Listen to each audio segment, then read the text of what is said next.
it out. Deep breathing.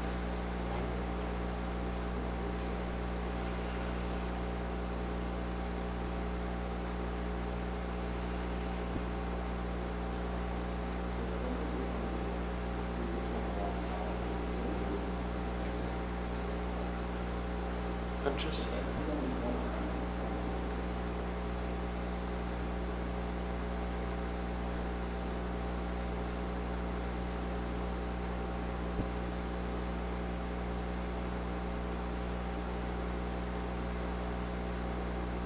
Switch.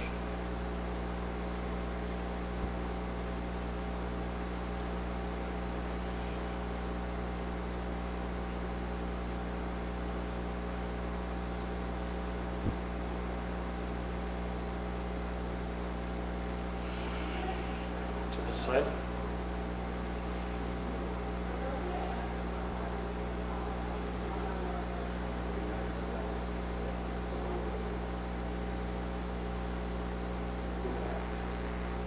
Switch.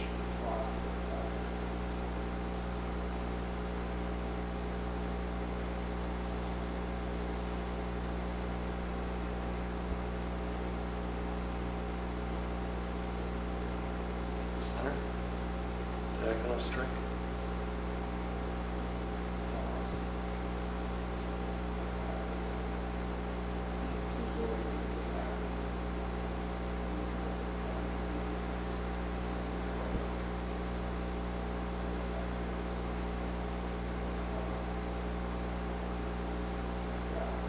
Edge of the fist.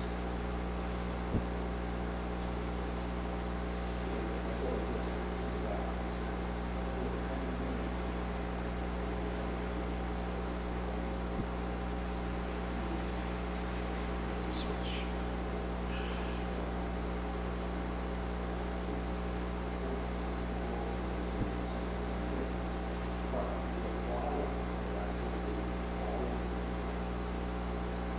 Center.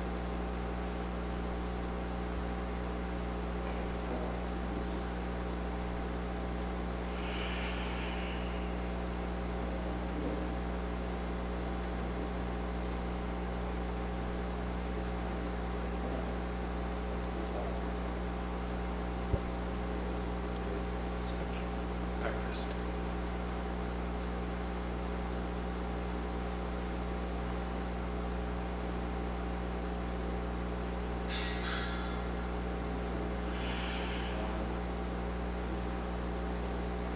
Switch.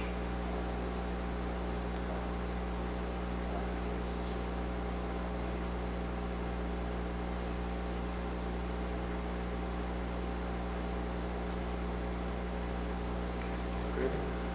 One. Two.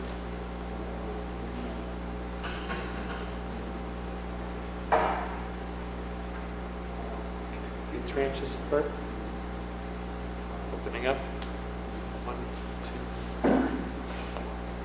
Punches. 1, 2, 3, 4, 5, 6, 7, 8, 9, 10. No block. 1, 2, 3, 4, 5, 6, 7, 8, 9, 10. Middle. 1, 2, 3, 4, 5, 6, 7, 8, 9, and 10. High block. 1, 2, 3, 4, 5, 6, 7, 8, 9, 10. All three. 1, 2, 3, 4, 5, 6, 7, 8, 9, 10.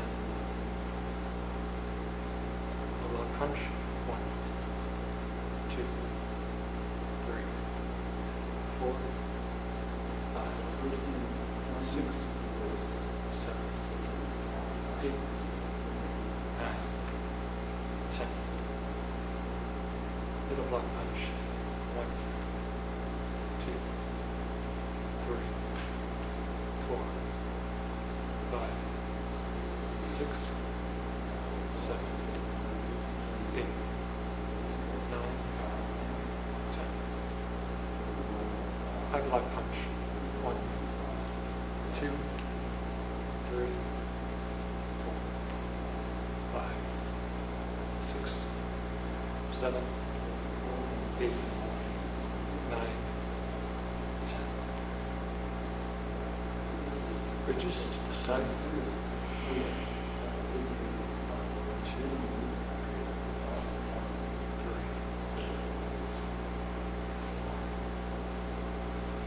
5, 6. Look in. 2, 3, 4, 5, 6. Hybrid. 1, 2, 3, 4, 5, 6. Straight ahead. 2, 3, 4, 5, 6. Thrust.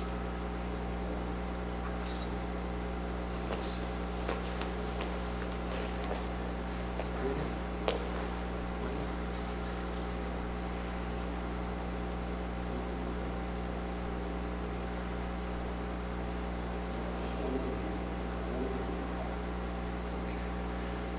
Look forward, toe kick. 1, 2, 3, 4, 5, 6, 7, 8, 9. Switch. 1, 2, 3, 4, 5, 6, 7, 8, 9, 10. Blade of the foot. 1, 2, 3, 5, 6, 7, 8, 9,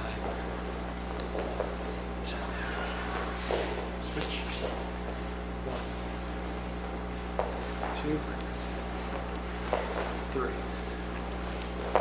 4, 5, 6, 7, 8, 9, 10. Heel kick. 1, 2, 3, 4, 5, 6, 7, 8, 9, 10. Switch. 1, 2, 3, 4, 5, 6, 7, 8, 9, 10. Straight leg kick. 1, 2, 3, 4, 5, 6, 7, 8, 9,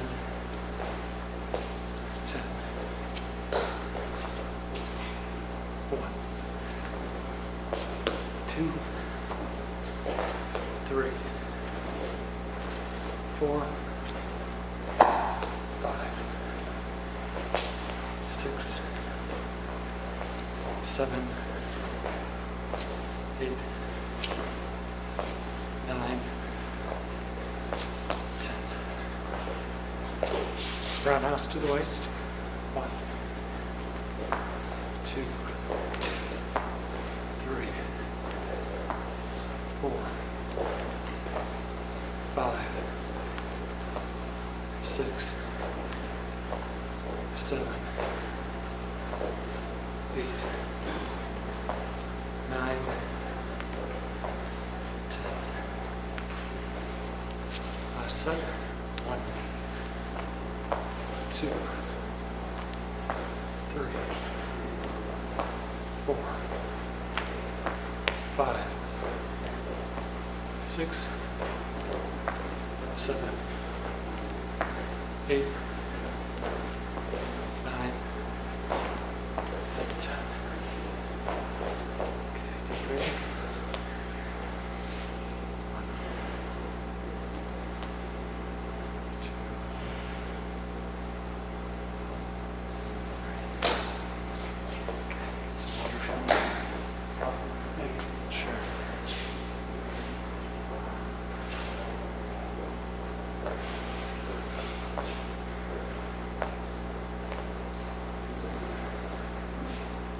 How are you? Good, how are you? All right. School started okay? Okay. That's it. I don't teach. I'm on sabbatical in principal. That's right, I forgot. In principal. Yeah. We still have handling many wildfires. Sorry. But usually not teaching. Yes, I'm not Yeah, teaching. good. I was up in New Hampshire. We had most of the colors roll through the area before I left, so Oh, it's a really good color here.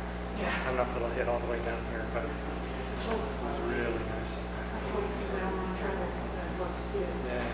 Yeah. Great.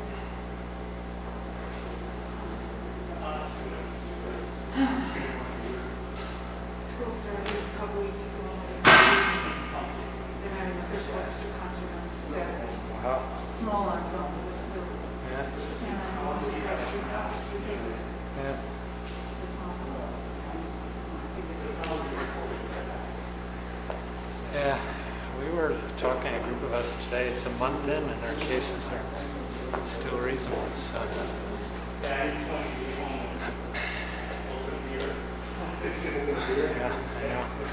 Just one? No, yeah. Sit up for me.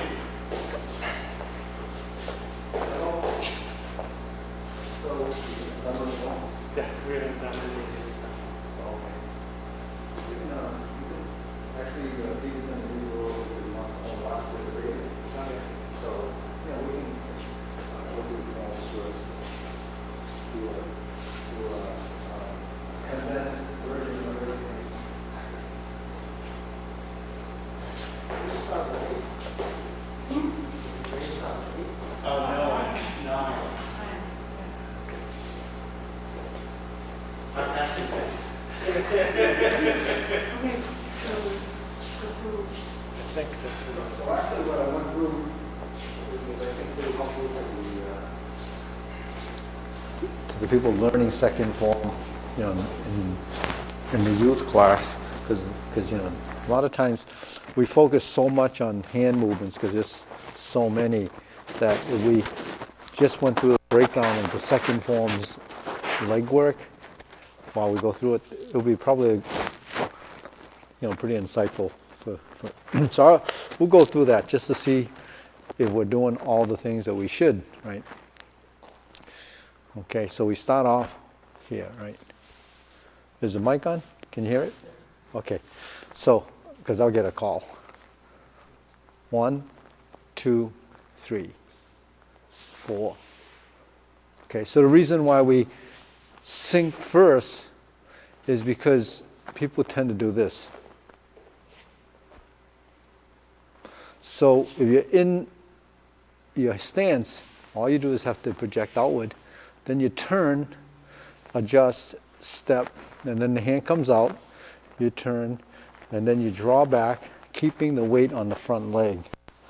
till you sit back and turn, and then you do this as a hand movement. Set up your legs, and then we draw back again. Now this foot is still turned.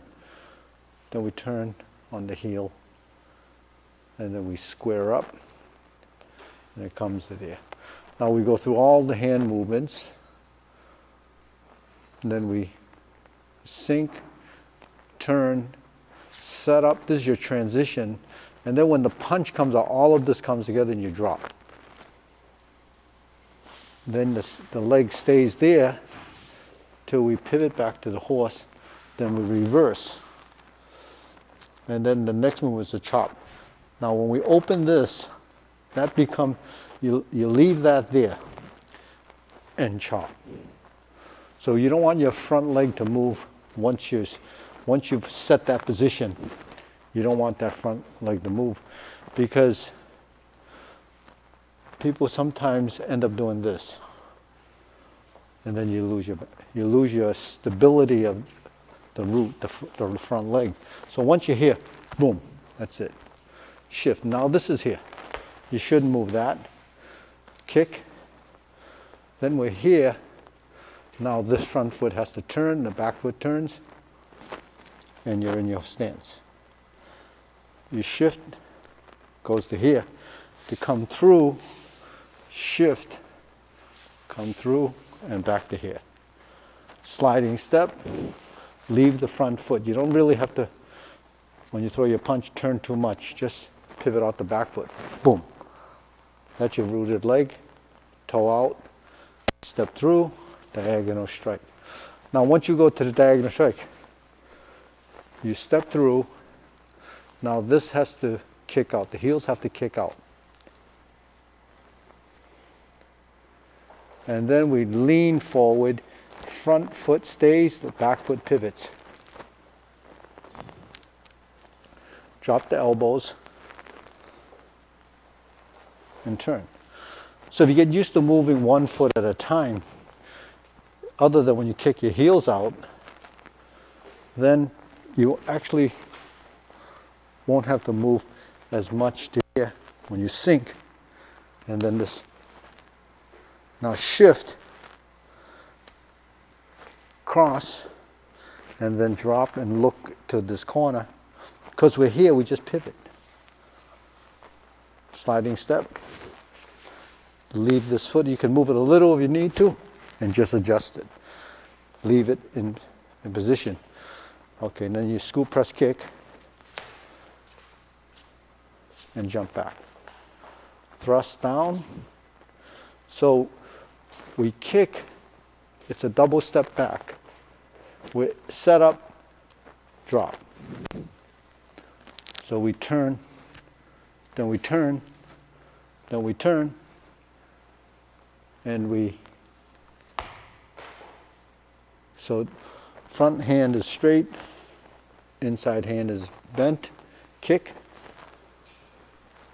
press, feet. Then you shift and step through the horse stance. So you always pass through your center.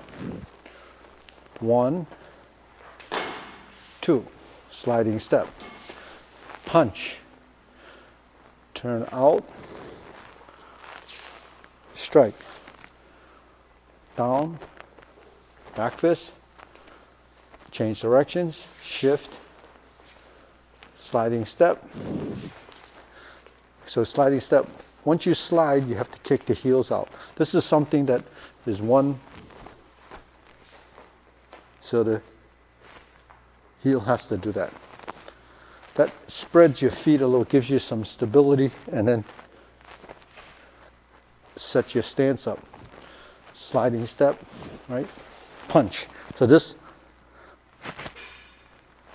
1,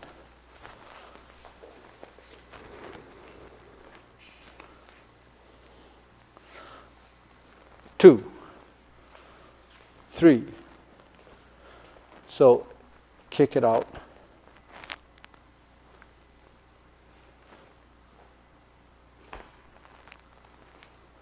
Okay, kick it out, hold this, leave this, right? Turn.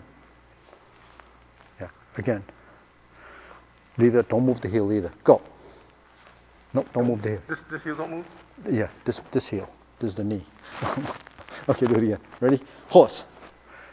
Okay, don't move. Go. Don't move that at all? Don't move at all. Again. Go. Again. Now come forward. Now you feel this is your rooted leg. This one. Yeah. If you pivot a little bit, it's going to take away a little from your front. So try. So the foot stays planted, just like that. Yeah, so now your feet are parallel. Now you feel stronger when you move. You might feel a little strain on your knee, but Yeah, a little bit here. yeah, so it's the hip, yeah. Well, because you had the surgery there, but if you have to open a little bit, just a little bit. No, the foot, the toe, yeah, like that. Yep. And now come forward. Yeah. So go back. Go forward. So you just have to get used to that. Because if you move both feet, that's almost like shifting when you're double weighted. Huh? Yeah. So when you do your double tigers and you're here, then your leg becomes. See, your muscles respond to action, but at the same time, it has to be able to take the stress of that motion. So if you're bringing weight to the leg, it has to respond and not overreact to the motion. Otherwise, it becomes uncomfortable. So, and if your leg's not strong enough to endure the transition, in a long form, your legs are going to get tired.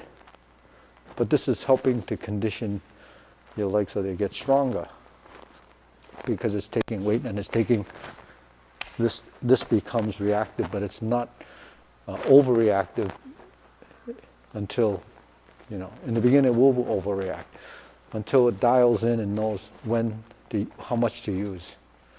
Okay, so from there, go. Next, shift. 1, 2, step, sing.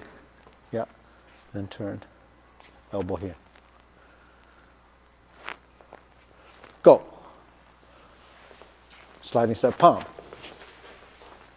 Scoop, press kick, jump back. 1, 2, 3, 4. 1, 2, 3.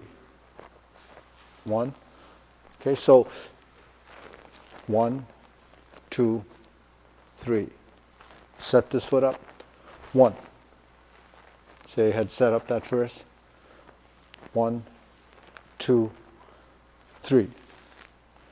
1, 2, 3. 1, 2, 3. 1. Pass through center on these, just as a practice to go through your center. Do you know what I mean by go through center? Yeah. See, because you're here, go through center. 1. So when you're here, you don't have all the weight there yet. Sing. And then, so it's just getting the leg used to making a transition, so you don't shortcut the movement. Because if you shortcut the movement, we don't know the real transition. Okay, then go again. And the other side. Now step, pass through center. Not fully weighted yet until you see. So the phases of stepping. So you're here. Step, step, and then here. So but it's still closer to 50-50, and then Yeah. 50-50 is double weighted. 49-51 becomes not, but it becomes more than that. But those are just numbers. In reality, we don't know it to that degree of accuracy, but we're really passing through and then getting enough weight one side. But like in any of this, it's really 100-0. When you take a step, it's really 100-0. So in Wu style Tai Chi, we don't talk 70, 90 or 90-10 or whatever those kind of. It's really 0-100. Because in between, it's just transitional. It doesn't matter as much. because the important thing is that you sustain the weight 100% of the time, because even when you walk, it's always 100% before you go down. But people don't actually pay attention to that. But when we're stepping 1, 2, actually it's 0. This is nothing on there until it, so it's gradually phasing into that leg, and then it fills. That's the empty and filling of the weight. So when you fill it, that's when your transition is. So even though it's refining, that amount and the degree of transition become something that you begin to measure yourself. And then once we're here and we shift and step back, we're here, that's your leaning, and then here's your horse. We adjust, so even here, there's a adjust 1, 2, and then here, 3. And get every time we go to horse stance, we have to kick those heels out, right? So once we chop, adjust, kick, and then drop, back fist. Okay, sword finger, adjust, yeah, lift. So if we're here, 1, 2, 3, 4, 1, 2, 3. So finishing 1, 1, the weight goes here, 2, 3, 1, 2, 3, 1, 2, 3, and finish. So we just use that form as a, just as a vehicle to practice transition. All the transitions you form should be doing that. So we understand that, then you have something to work with.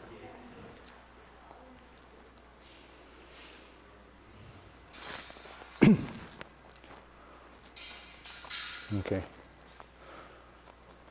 So you see the whole concept is get in and out of your stance and be consistent. This kicking of the heel happens in all your movements.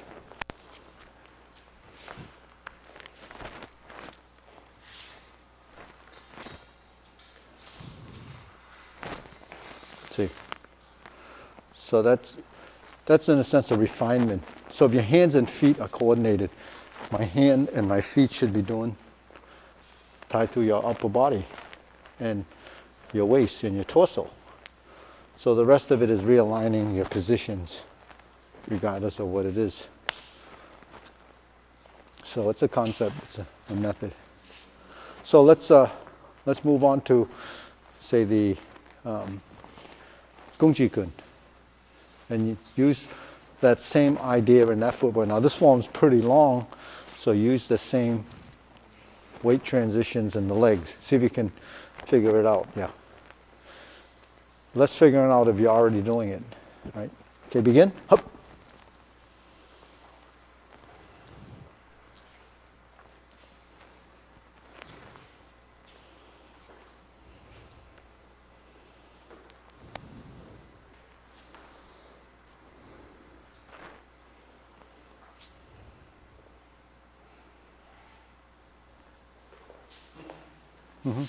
So what should have we done first? Right, and then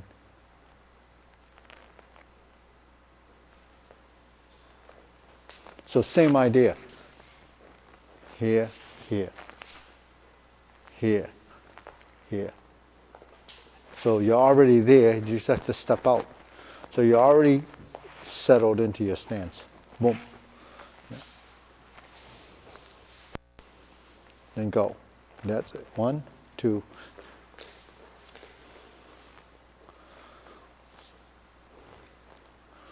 Open your, good. Go. 2, 3. Elbow up.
Okay, close.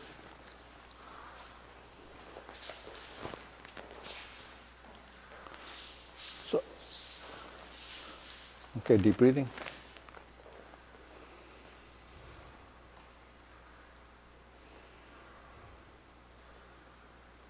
So because here we're stationary, so we turn.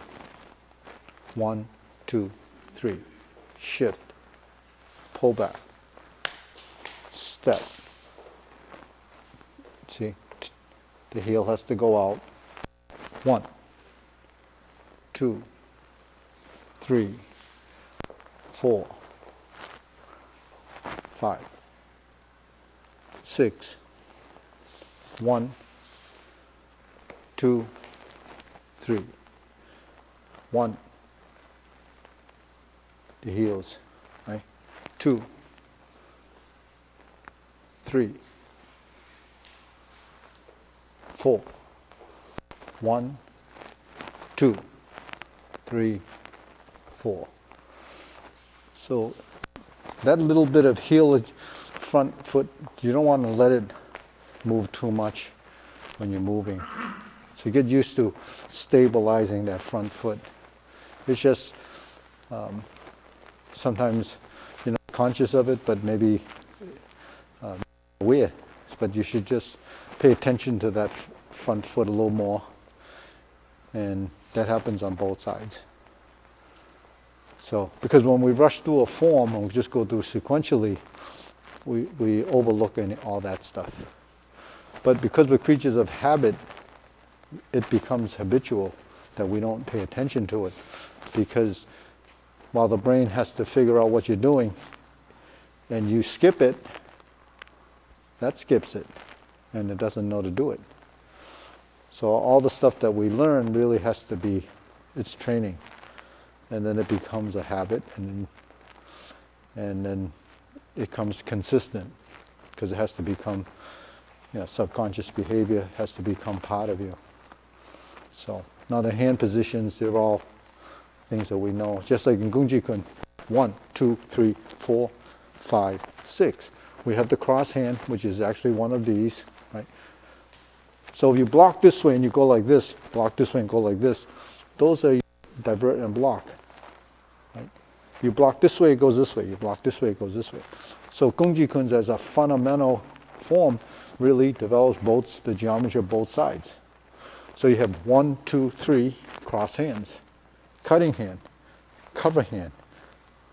So while we think that those are just terms, they become transitional motions.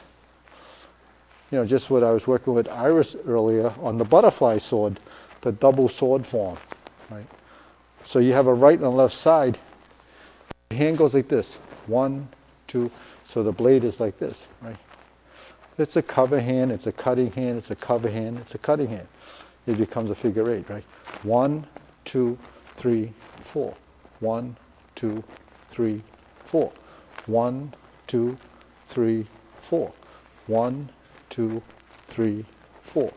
1, 2, 3, 4. Pretty standard procedure. You go like this. 1, 2, 3, 4. 1, 2. 1, 2, 3, 4. Put it together. 1, 2, 3, 4. That's a flower. So if you don't have this together, your center line together, you can't create a flower that's going to be balanced on two sides. So it's really an extension of your body. That's what an apparatus is. So when you cover, I go like this, right? 1, 2, 3. It's 1, 2. So it's part of chopping hand, it's part of the back fist, it's turning over, and it's really just this and this. That's a basic motion. But when you cover, when you cross, it becomes programmed 1, 2, 3, 4, 1, 2. 1, 2, 3, 4, 1, 2. 1, 2, 3, 4, 1, 2. 1, 2, 3, 4, 1, 2. Now, the consistency of those positions is not something you can think about when you're going through the motions. It has to be in your muscle memory. So when the hand is here, or you're here, or you're here, and then you go back, and you go forward, back and forth, back and forth. Where is the consistency of movement? That's what you have to see if it's there, right? And how do you get it? Are you moving? Are you moving? Are you moving? All of that becomes part of that action. So as the movements become fluid and they become sort of seamless between the two, you have continuity. So that's what the hand movements do. When we're in our stance and we're doing this, we have to have the position, cut one, then we shift. We pass through here, but because I'm here, I automatically turn like that because my foot turns 45 degrees. I shift, I'm here, then it comes to here. Right. So that's just one stroke. This doesn't move. And then you do your kick.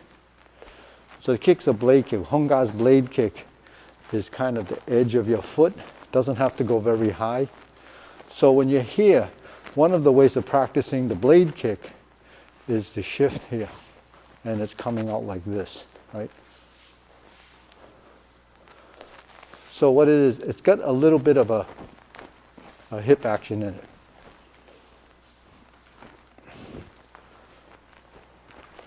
So if you practice it like that, then when you're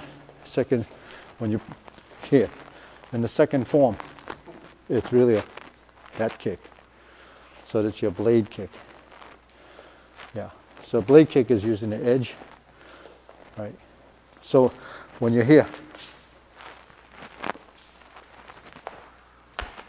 that's how you would step in. The two-person sets the kick, and then you come in and you step down.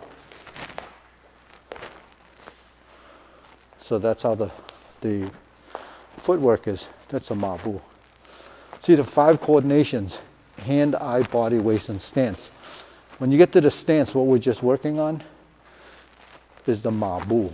It's the footwork, stances, and methods. So the methods are another level of principles and concepts. Footwork, stance work, all is tied in that last category. So hand, eye, body, waist, and stance. The body is the body form. The torso is the waist. And the hand and the eye have to work together.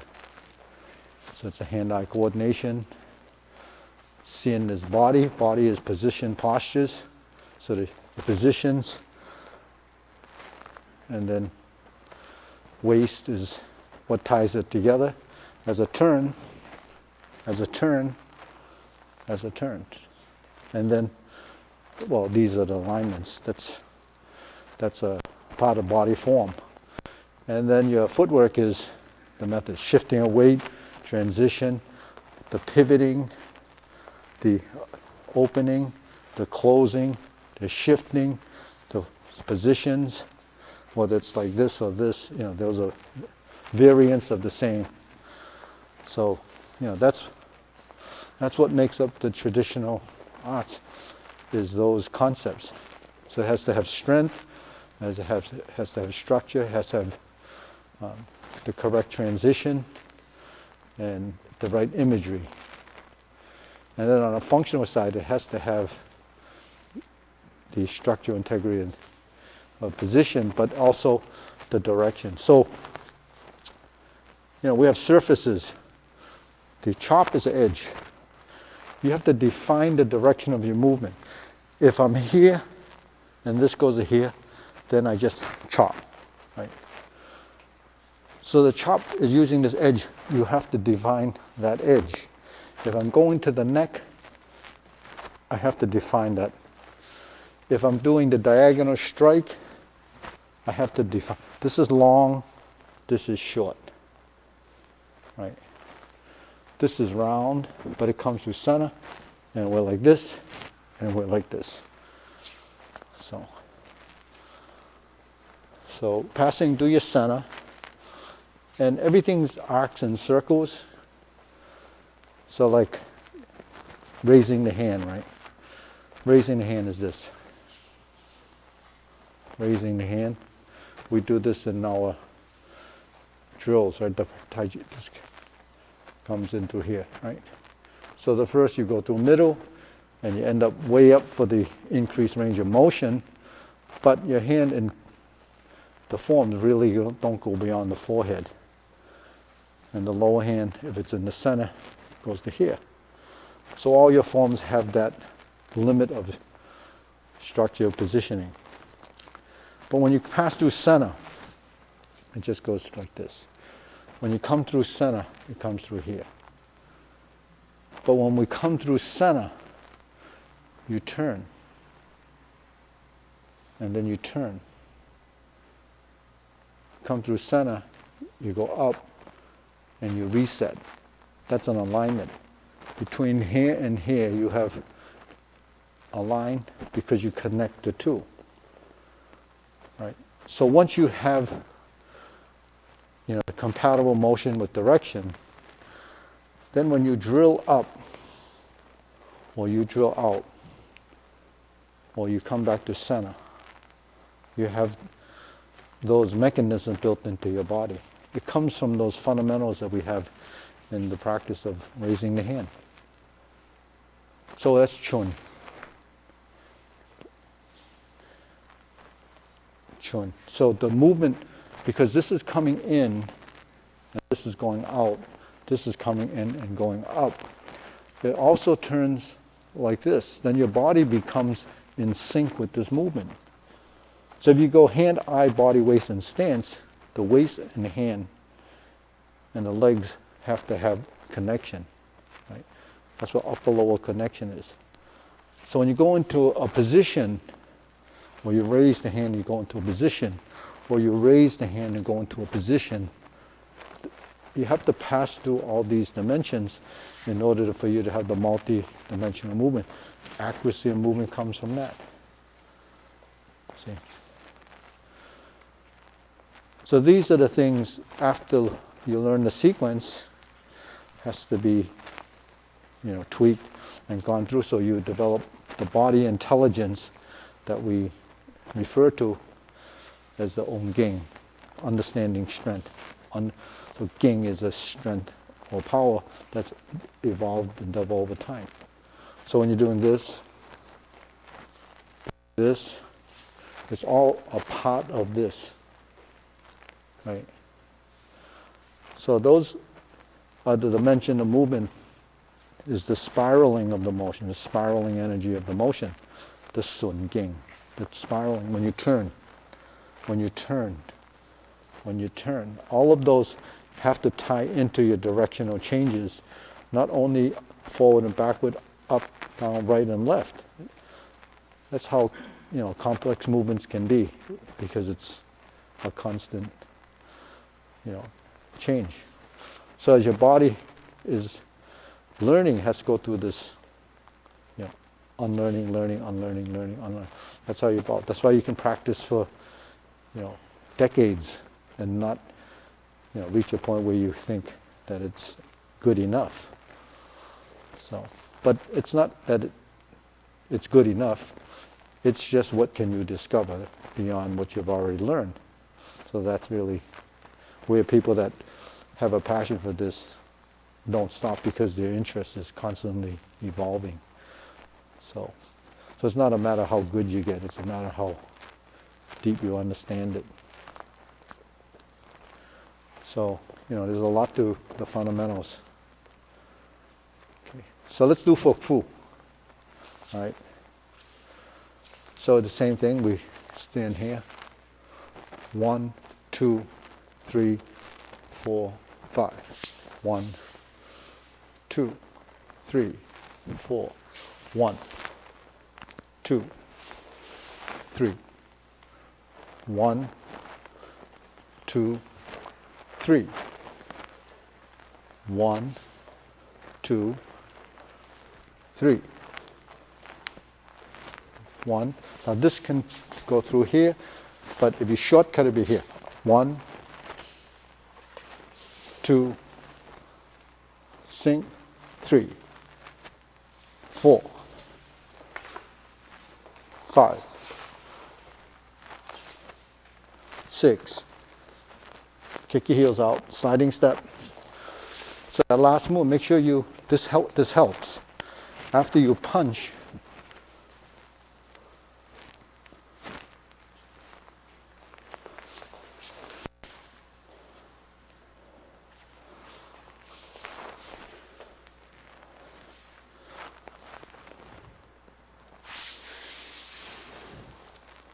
sink, push, or sink, push. 1, 2, 3. 1, 2, 3. Shift and cross. Spin and spread. Jump and then spread. Set it up. You here. 1, 2. This foot. 3. 1, 2, 3, 4. 1, 2, 3. 1, 2, 3, 4. 1, 2, 3, 4. 1. Sweep, turn, pick, step horse stance, spread. No, the heels. No. Here, you're here, right.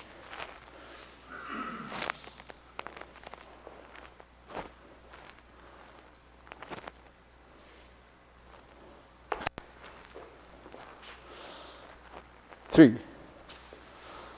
Cheurng kill, spread the heels. Yeah. So this just adds just a little bit, a level of difficulty because it's not something you're used to. So you just try to add that little, get used to do it. Yeah. Sliding step, punch, cut, pick, grab. Okay, so let's try again. Punch, cut, pick, sink, 1, 2. So when you sink, it doesn't have to go beyond here, it doesn't have to go down, just to here. 1, 2, 3. 1, 2, 3. Punch, cut, pick, 1, 2, 3. 1, 2, 3. 1, 2, 3. 1, 2, 3. 1, 2, 3. 4. 1, 2, 3. 4. 1, 2, 3. 1, 2. Okay. So this cut, First one is here. this to the waist. Second one is here, Yeah, so it's to the waist. to the waist. Pick, cut. 1, 2, 3, 4, 4, 5. Okay. Enjoy your beer. Hope it's cold. So, huh? No, we ran out. No more. No more. Well, at least there might be only one left. Oh, you did? You did? Oh, yeah. Okay. Well, we'll see how cold it is. Okay. So we'll have to end the class 10 minutes early then. We did 3 hours worth of footwork just now. You know that, don't you? Really? No. 1, 2, 3, 4. 1, 2, 3. 1, 2, 3, 4. 1, 2.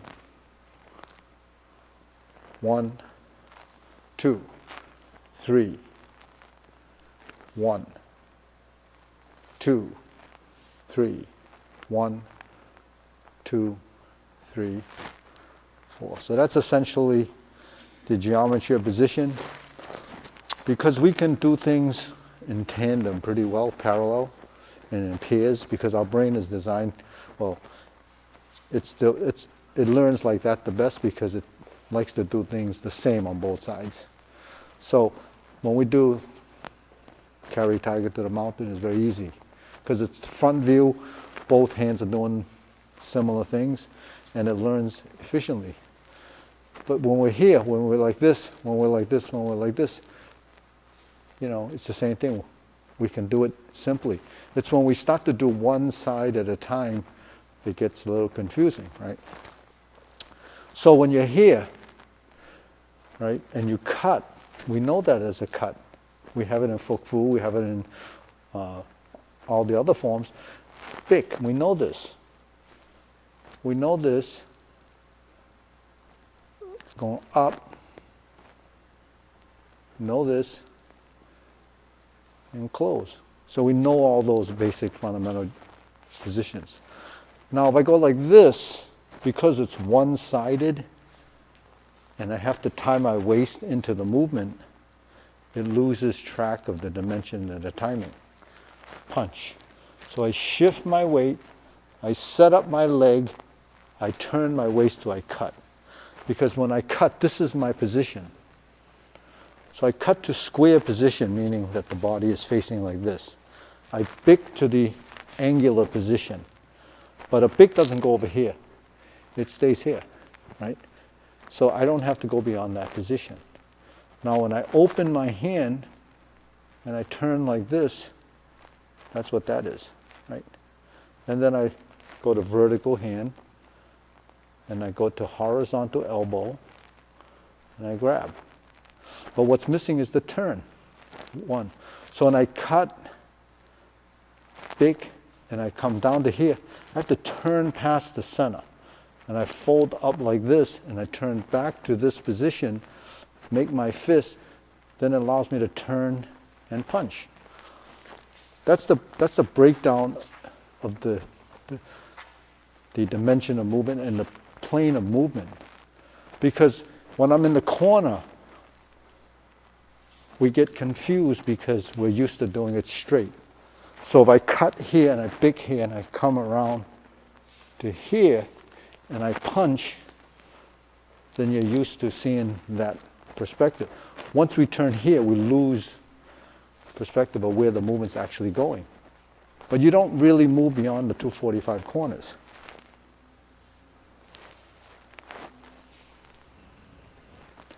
Now how you manipulate your skeletal structure and the phase of movement and staying vertical with the legs adjusting really becomes, you know, practice time and getting those things to coordinate.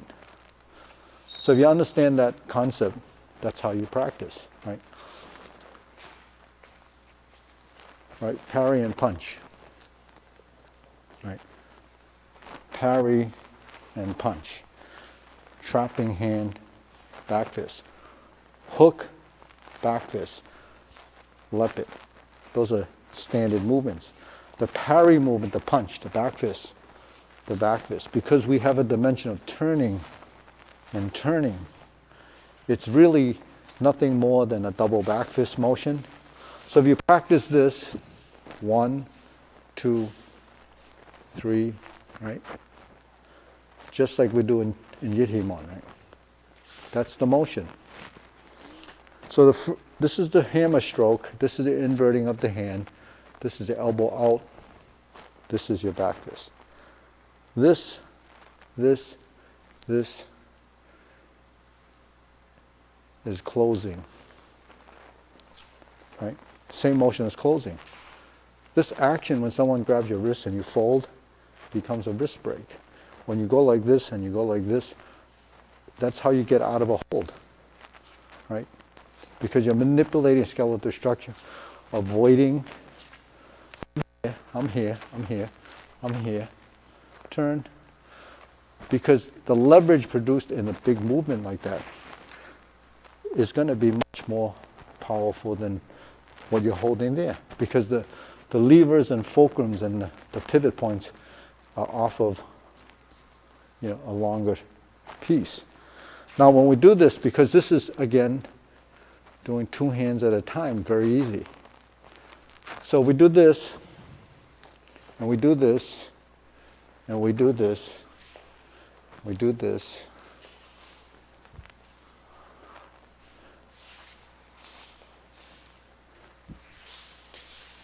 Right? We coordinate with hands and feet.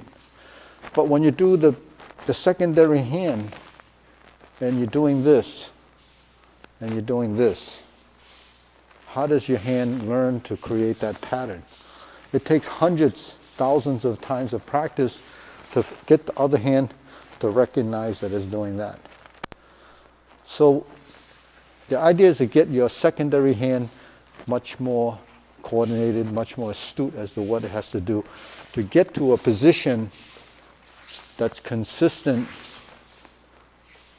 and the action becomes some of what you've already learned but not actually put into this context. So when we do a stroking down and we come like this, we hook, qua, chop, right? So when you bang bu kun, right? When we're on the left side, hook, back fist.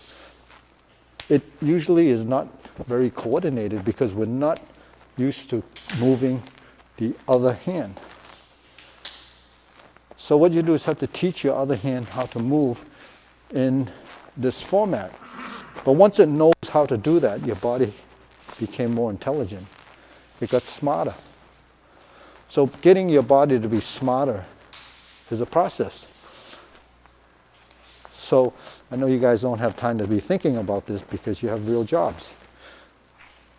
I figure out how to do this and I show you how to do it so that it takes away the guesswork.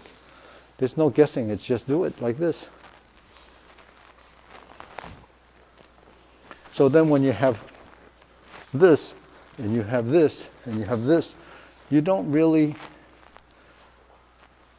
have to go beyond the framework of this.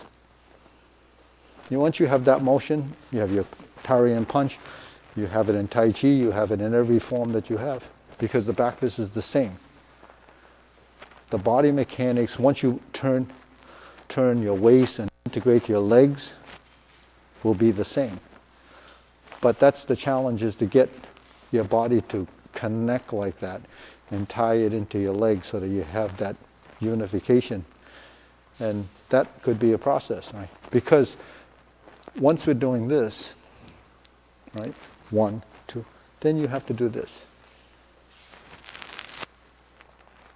So if your elbows and knees are working, now the only difference between this and this is the plane of movement and the direction of movement. This goes to the side. This goes in, right? If I go this way, it goes this way, right? So that's how your body moves, right? So the thing is, horizontal elbow, vertical elbow. That's the most fundamental part of a motion.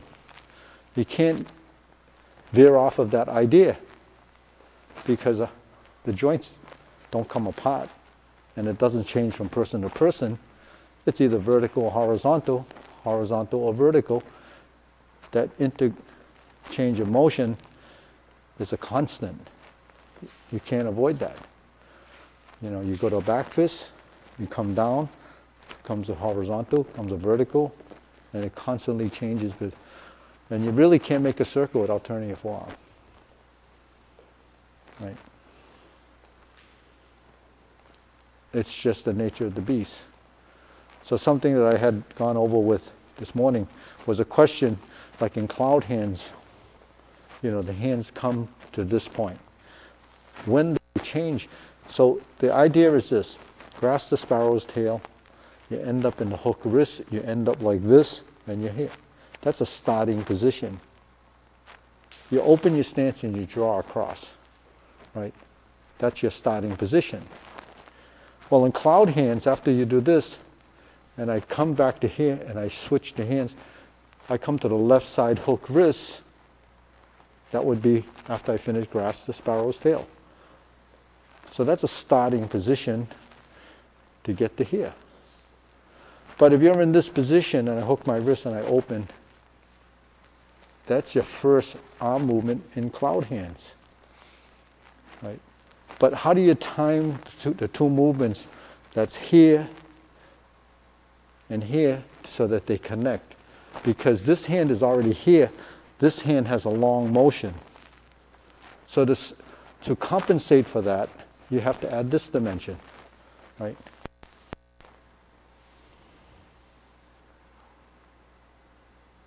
While this is turning here, this has a chance to get to here. When this separates, then we're back to the same. See, that is the spiraling motion of your cloud hands. So when you go to here, it gives you the idea that that's what has to happen.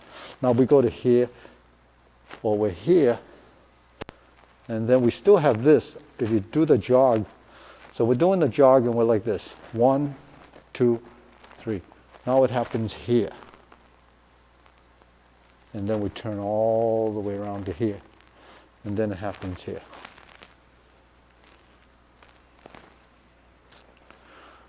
Because we talk about framework of movement.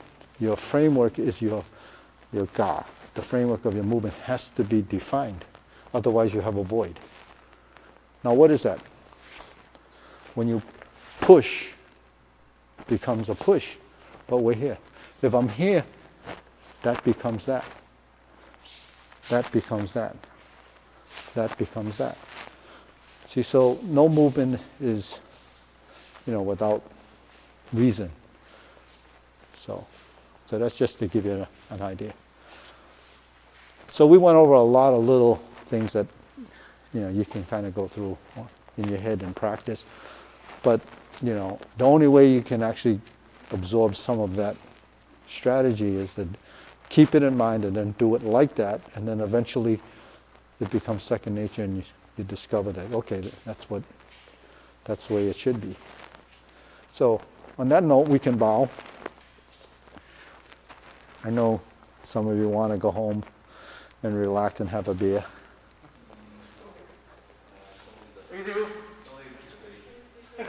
Yeah.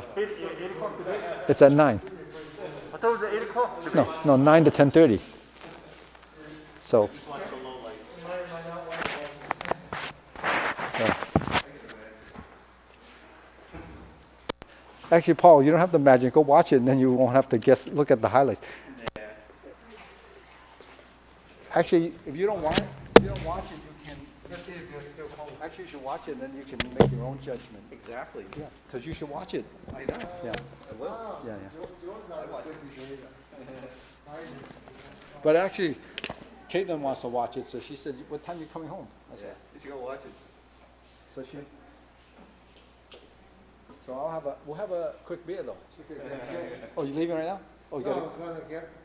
See you. I see her. Yeah. There was a parent waiting for her kid downstairs earlier when I came. I didn't want to bring the things to beer out for I think he put some in the freezer. How cold it is out? I put it at the start of class. I was going to carry my kids out. There was a mother waiting for her kid downstairs. And I get out of the car and look at her. Now she carry the kids out.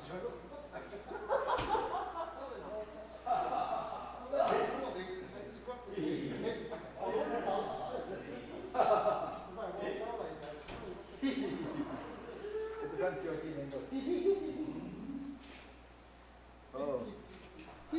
Whoa, what's that? Oh, Oktoberfest? Bring my arm downstairs. Okay. I might not want to move after I jump in.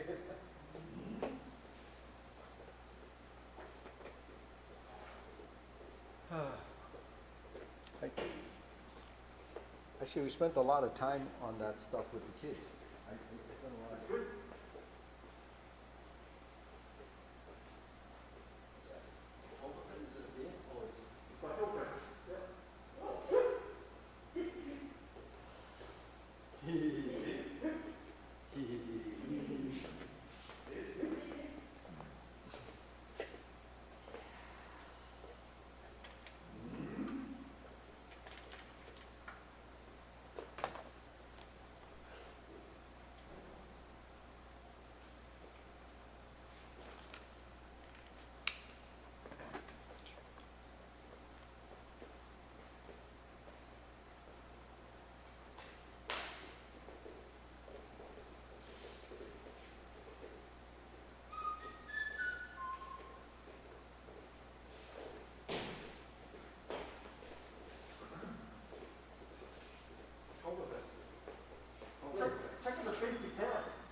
better when it's colder.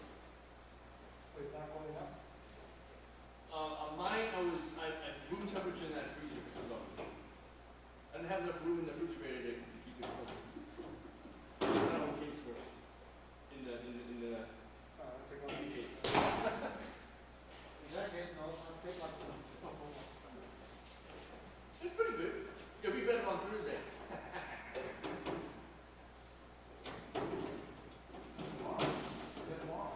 I'm gonna do wrong. Yeah, today's Tuesday. Yeah. I have to bring the car in for oil change. I got many things going on. Oil change.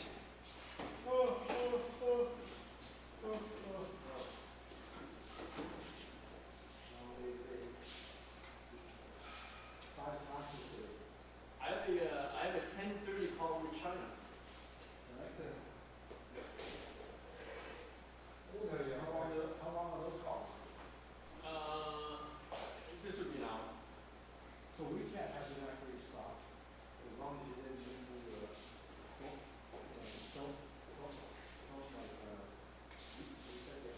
if you haven't done anything, it still works.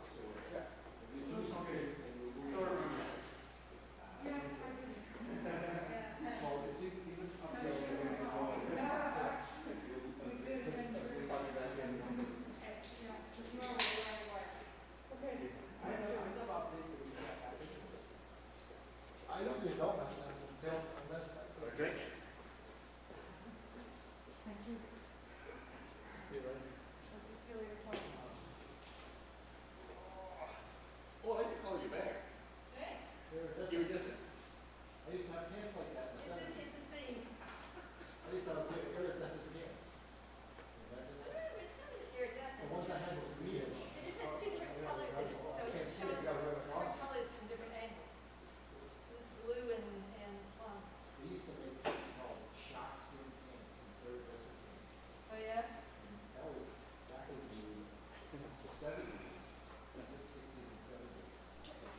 They've all messed up. What's the color can of the day? What I was wearing then were jeans with patches. It's a And I wish Oktoberfest. I could save them because they were Try true something different. pieces of Seasonal. artwork. Thanks. Yeah.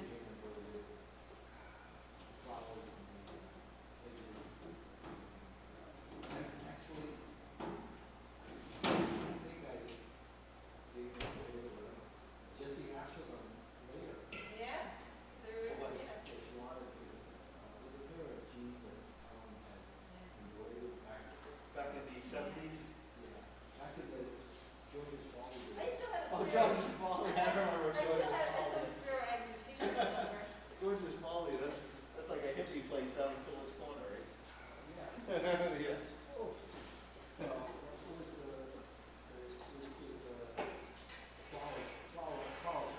Flower Power. Yeah, they had one in, because they were, what's the one in? Yeah. Did you ever have any of those? I'm surprised Bonnie likes, Janis Joplin. Or no, not Janis Joplin, Carole King. Yeah. I feel like my father listened to all But that's because you were with Motown. well, that was later, right? That was later. I didn't have any money to buy records ever, so I listened to all my brother's stuff. I listen to the radio. I listened to it. I used to wait for a song, wait for it,